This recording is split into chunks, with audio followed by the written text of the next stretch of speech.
한국, 일본, 중국 3국 정부가 오는 5월 26일, 27일 전후해가지고 정상회의를 개최하는 방안을 최종 조율하고 있습니다.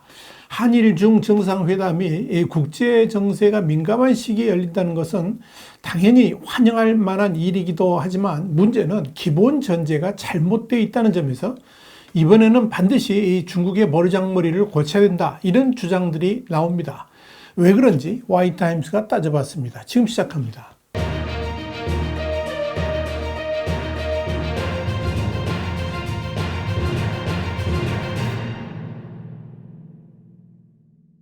일본의 요미우리 신문은 10일 지난해 11월 삼국 외무장관이 부산에 모여서 삼국 정상회의를 이른 시일 안에 열자고 뜻을 모은 바 있었는데 이번에는 한국에서 열기로 했다 그러면서 올해 열리는 이 한일 중 정상회담은 지난 2019년 12월 중국 청도에서 열린 지 4년 만에 열린다, 이렇게 보도를 했습니다. 이번 정상회담에는 한국의 윤석열 대통령, 일본의 기시다 우미오 총리, 그리고 중국의 리창 총리가 참석할 예정이며 윤석열 대통령이 의장을 맡는다라고 전했습니다. 이번 한일 중 정상회담이 열리기까지는 많은 우여곡절이 있었지만 중국 측이 오는 5월에 이 회담의 개최를 최종 제안하면서 성사가 됐습니다. 그런데 문제는 이 삼국 정상회담임에도 불구하고 한국과 일본은 그야말로 정상이 참석하는데 중국은 시진핑 국가주석이 아니라 리창 총리가 참석한다는 점입니다. 이는 그동안 열려왔던 한일 중 정상회담에서 통상적으로 중국이 그렇게 시진핑 주석 대신 총리가 참석해 왔기 때문에 이번에도 당연히 리창 총리가 시진핑 주석 대신에 참석하기로 했다는 겁니다. 그러나 이는 기본 전제부터가 잘못됐습니다. 한일 중 정상회담 개최의 기본 전제가 잘못되었다는 것은 우선 삼국의 정상이 모이는데 이 자리에 국가 수반이 아니라 총리가 마치 당연하던 듯이 참석한다는 것 자체가 아주 잘못된 발상이라 할 수 있습니다. 만약 중국의 관행이 그대로 성립하려면 한국도 대통령 대신에 총리가 참석하면 됩니다. 그런데 한국이 삼국 정상회의에 대통령이 아닌 총리를 참석시킨다고 했을 때 그 회의를 정상회담이라고 말할 수가 있을까요? 아마도 당장 중국에서 난리가 날 것이고 또한 정상회담의 격을 떨어뜨리는 일이다 그러면서 반발할 겁니다. 그런데 중국 측에서 주석이 아닌 총리가 참석하는 것을 왜 한국과 일본은 그동안에 용인해 왔던 것일까요? 이건 분명히 잘못된 겁니다. 외교의 관행도 무시한 것이고 이를 확대 해석하자면 중국이 한일 중 정상회담에서 한국과 일본을 모욕하고 있다, 능멸하고 있다, 이렇게 보시면 됩니다. 어쩌면 한일 중 정상회담을 처음 성사시켰을 때 중국이 주석이 아닌 총리를 대표로 참석하는 것을 한국과 일본이 양해해 주었기 때문에 이런 관행이 생겨난 것이 아닌가, 이렇게 보입니다. 그러나 이는 중국의 숨겨진 의도를 한국과 일본이 제대로 파악하지 못해서 일어난 잘못된 관행이다, 이렇게 저는 판단합니다. 중국에서는 국가 수반이 아닌 총리가 참석하고 한국과 일본은 국가 수반이 참석한다는 것 자체가 외교적으로 격이 맞지 않는 것이기도 하지만 중국 입장에서는 마치 시진핑 주석이 한국과 일본 위에 군림하는 황제인 듯 비춰지는 부분도 분명히 있습니다. 아니, 중국의 국가주석은 한국의 대통령이나 일본의 총리하고는 격이 다른 위치에 있다는 그 오만함이 이렇게 한일 중 정상회담으로 나타나는지도 모르겠습니다.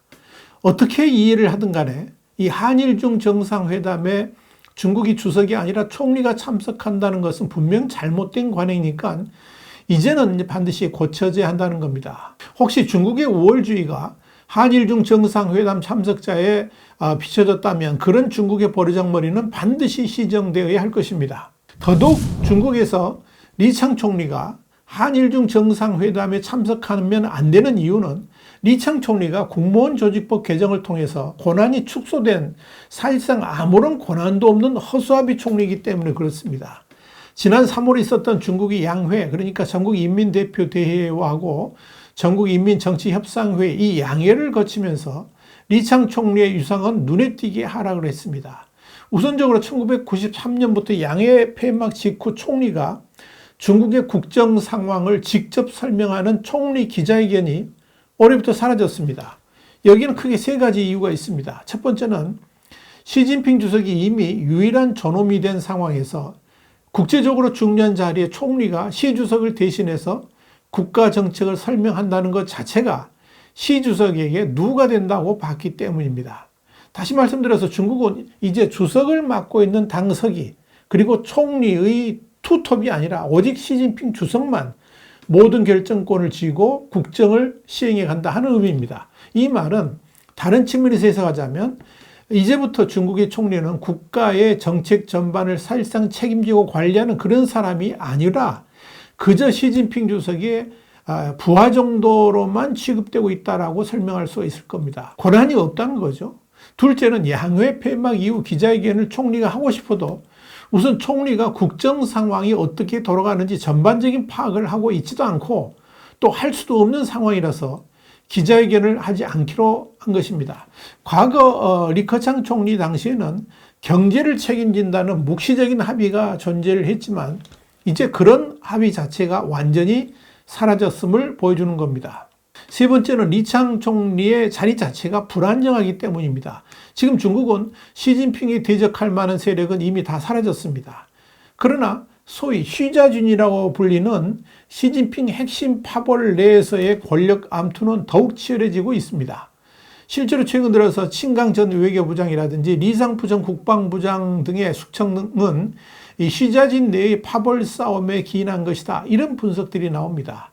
리창 총리의 자리도 위태롭다는 것은 이미 확인된 바 있습니다. 지난 6일 미국의 제니드 옐런 재무부 장관이 중국을 방문했을 때 중국의 경제통과 회담을 했는데 그 자리에 리창 총리가 아니라 중국의 경제차르라고 불리는 허리펑 부총리가 참석을 했습니다. 이 자리에서 두 사람은 중국의 과잉 생산과 불공정 무역 관행 그리고 미국의 대중국 경제 또는 무역 조치 등에 대해서 논의하기 위한 미중 추가 회담을 개최하기로 합의를 했습니다. 과거 같으면 당연히 총리가 참석해야 될 자리에 허리펑 부총리가 꿰차고 앉은 겁니다. 물론 앨런 장관이 리창 총리를 나중에 만나긴 했지만 이 자리에서는 구체적인 경제정책을 논의하는 것은 아니고 오히려 정치적인 내용들이 대화의 핵심 주제였습니다. 특히 허리펑 부총리는 중국 국가주석을 그림자처럼 따라다니는 신복 중의 신복이고 차기 총리 후보로 거론되기도 합니다. 그러니 리창 총리가 양회 폐막 후에 기자회견에 나설 수도 없고 경제에 관한 실권까지 빼앗긴 상태라서 사실상 실권이 없는 허수아비 총리라고 말을 하는 것입니다. 이런 리창 총리의 위상약화는 이미 지난 2023년 취임 당시부터 예견되어 왔습니다. 당시 블룸버그는 그동안 중국의 총리들은 베이징에서 가장 중요한 역할을 맡아왔었는데 이번에 총리가 된 리창은 정치적 위상과 권위면에서 크게 축소된 지위를 물려받게 될 것이다. 이렇게 보도를 한 바 있습니다. 여기에 대해서 투자업체인 네티식스의 알리시아 가르시아 헤러로 아시아태평양 수석 이코노미스트는 이미 시 주석이 1인 독재 체제를 확립했기 때문에 리창이 독립적으로 활동할 수 있는 공간은 거의 없다 그러면서 그의 역할이 매우 제한적일 것이다 이렇게 전망을 했습니다. 그러면서 그는 시진핑의 직계라는 사실은 그가 리커창보다 훨씬 더 수능적이라는 것을 의미할 뿐이다 이렇게 덧붙였습니다. 드래고노믹스의 중국 리서치부 국장인 크리스토퍼 보도도 리창의 역할은 자신의 색깔을 드러내는 것이 아니라 시 주석의 야망을 정책 의제로 전환하는 일이 될 것이라 그러면서 그가 특별한 역할을 하지 못할 것이다 그렇게 전망했었습니다.